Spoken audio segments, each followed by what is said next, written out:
At the party, No1 was dancing with the millionaire. Until the black waitress invited him in Arabic. The music stopped abruptly in the middle of the note. The DJ, confused, looked at the manager who had just pulled the sound cable out with a violent tug.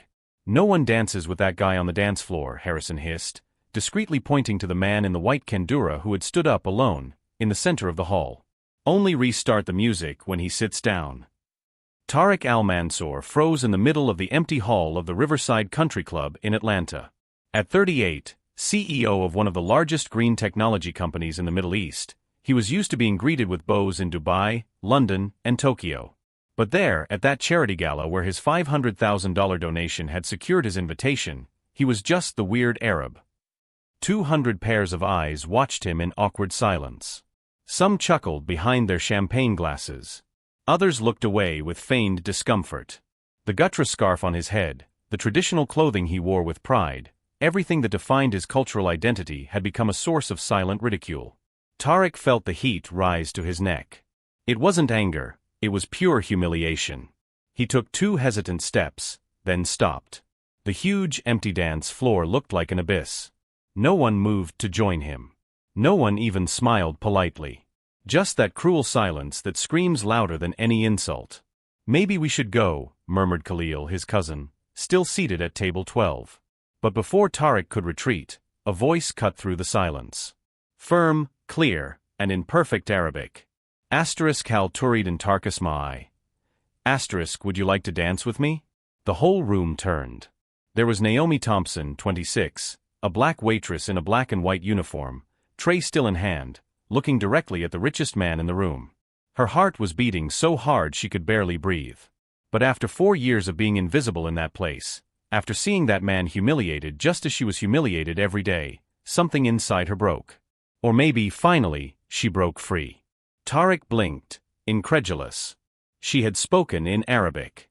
Perfect classical Arabic. Anti-Tatakalaman al-Arabiya? Do you speak Arabic? Naam Naomi replied, taking a step forward. Wa arifu aiden mahua antakan wahiden fi gurfatin mumtaliye. Yes. And I also know what it's like to be alone in a room full of people. Harrison cut the space between them in 3 furious strides. Thompson. Return to your post immediately. Naomi didn't even look at him. Her eyes remained fixed on Tariq, waiting for his answer. For 4 years she had bowed her head, swallowed insults, accepted crumbs. But at that moment, seeing this powerful man reduced to nothing by pure prejudice, she made a decision. If she was going down, she would go down standing. Tariq slowly extended his hand. A discreet smile appeared on his face for the first time that endless night. Sar kunu masharafan. It would be an honor. And so before 200 shocked people, the black waitress and the Arab millionaire walked to the center of the empty dance floor. The DJ, not knowing what to do, looked at Harrison. The manager was red with rage, but there were important guests watching. He couldn't cause a scene. With a sharp gesture, he ordered the music to start again. Naomi set her tray on a nearby table. Tariq placed his hands respectfully, one on her shoulder, the other holding her hand. They began to move. It wasn't a perfect dance, but it was dignified. And in those 3 minutes, while the entire club watched in stunned silence, something impossible happened. 2 invisible people became impossible to ignore. Shukran Tariq murmured. Thank you. Lastawadak Naomi replied softly. You are not alone. But when the music ended and they parted, the price of that act of humanity began to materialize. Harrison was already on the phone, his face contorted with rage. 3 members of the club's board were whispering intensely, staring in their direction. And a woman in a red dress, the wife of a senator, was recording everything on her cell phone with a malicious smile. Naomi returned to the kitchen, her heart still racing.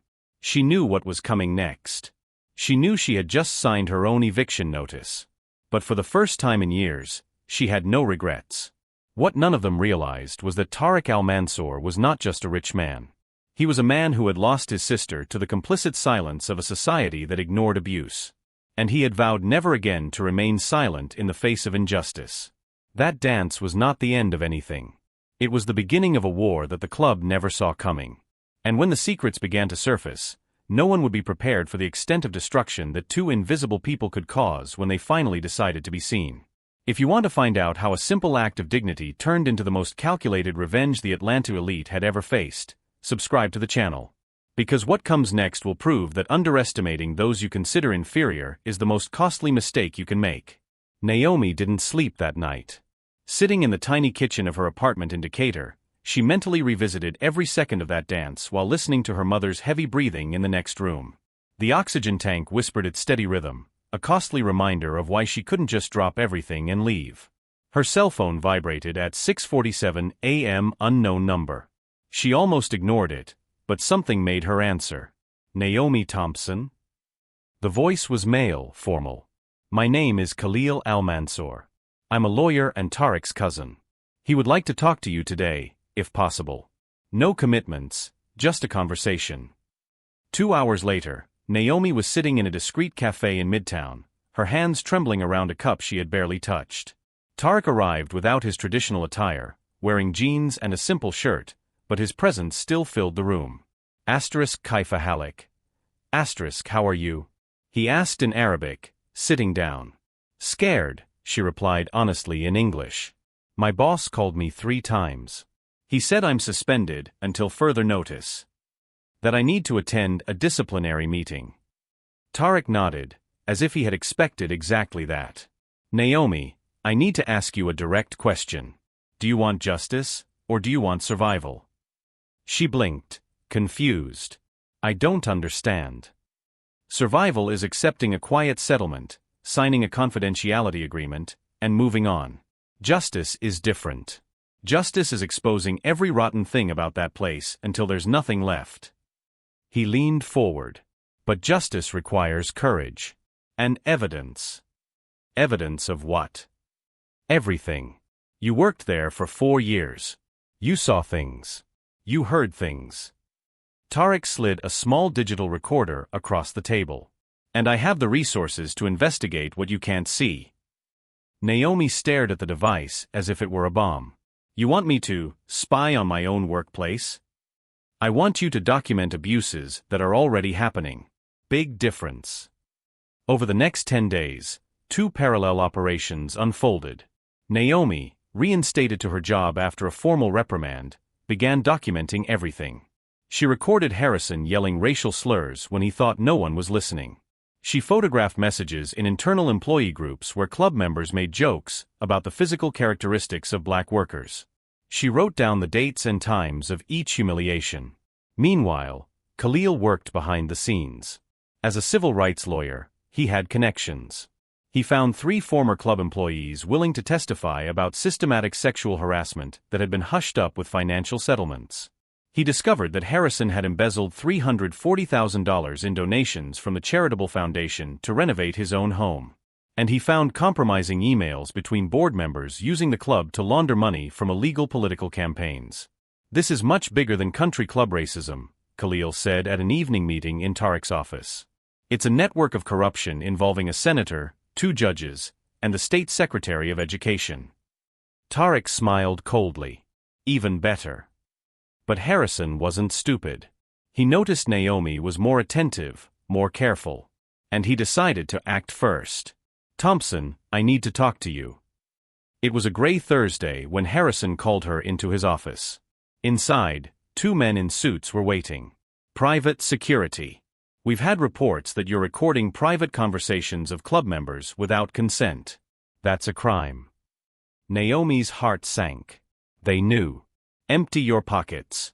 Now. With trembling hands, she placed her cell phone and wallet on the table. The recorder was in her bra, her last resort. One of the security guards stepped forward. That's when the door burst open. Khalil stormed in, holding documents. My name is Khalil Al-Mansour, Ms. Thompson's attorney. Any personal search without a warrant constitutes assault. I suggest you reconsider. Harrison paled. This is private property. You have no authority. I have this. Khalil threw a court order on the table. Court order requesting all financial records of the club for the last 5 years. Lawsuit for systematic racial discrimination. And oh, he smiled, The FBI is also interested in that $340,000 embezzled. The silence was absolute. "Get out of my club," Harrison hissed, but his voice trembled. "With pleasure," Naomi replied, gathering her things. "But I'll be back. In front of everyone." Because what Harrison didn't know was that in 3 days, the club would host its most important event of the year, the annual philanthropy ball, with live broadcast, local media coverage, and the presence of Atlanta's entire political elite. And Tariq Al-Mansour, as the main donor, had a place of honor at the center table. Time to turn invisibility into incendiary spotlight. The Riverside Country Club had never looked so dazzling. Crystal chandeliers cast golden light on the 400 guests at the annual philanthropy ball. Cameras from 3 local stations captured every moment. The governor greeted Senator Whitmore. Businessmen toasted with $800 a bottle champagne while talking about helping the less fortunate. Harrison circled the room like a peacock, his impeccable tuxedo hiding the panic that had been gnawing at his stomach for 3 days. Since Khalil's visit, every missed call, every envelope of legal notification made him jump. But tonight had to be perfect. It was his public redemption. Tariq sat at the head table, Khalil beside him. Both were wearing impeccable Western suits this time, a strategic choice. They didn't want any distractions from the message that was about to come. "He doesn't know anything, does he?" Khalil murmured, watching Harrison wave to the cameras. "Not yet." Tariq checked his watch. 5 more minutes. Outside the hall, Naomi sat in a rental car, her heart beating so hard she could feel it in her temples. She wore an elegant navy blue dress, borrowed from the lawyer Khalil had hired to accompany her. In her hands, she held a thick envelope containing copies of all the evidence. In her pocket, she carried the recorder that had captured Harrison's worst confessions. "Are you sure?" the lawyer asked for the 3rd time. Naomi nodded.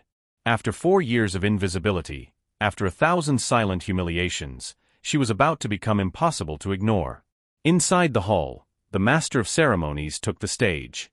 "Ladies and gentlemen, we are immensely grateful for your presence here tonight in support of the education of underprivileged youth.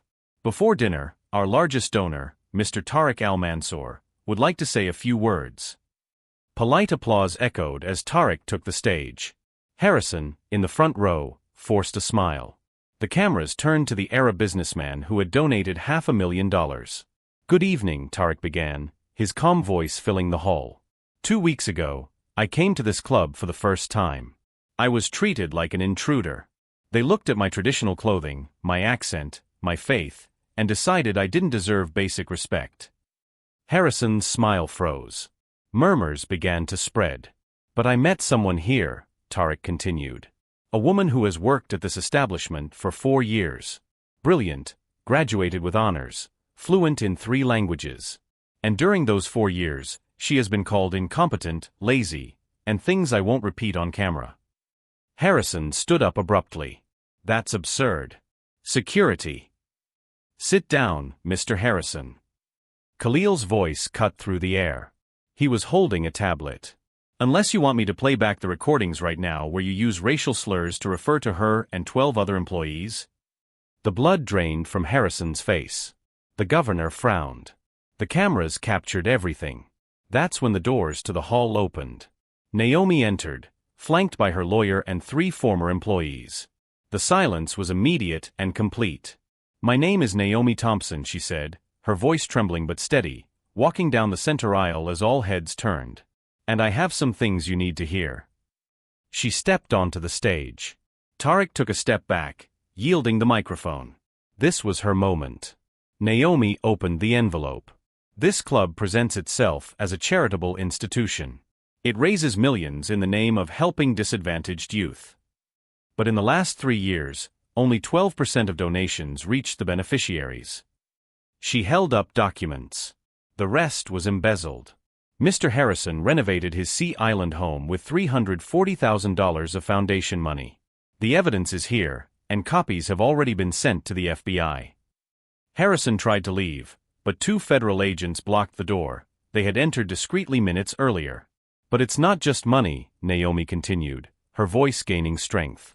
"This place operates on a system of systematic abuse. Sexual harassment hushed up with secret settlements. Racial discrimination documented in internal emails. Political money laundering. She looked directly at Senator Whitmore, who visibly paled. You used this club to funnel illegal donations to 3 campaigns.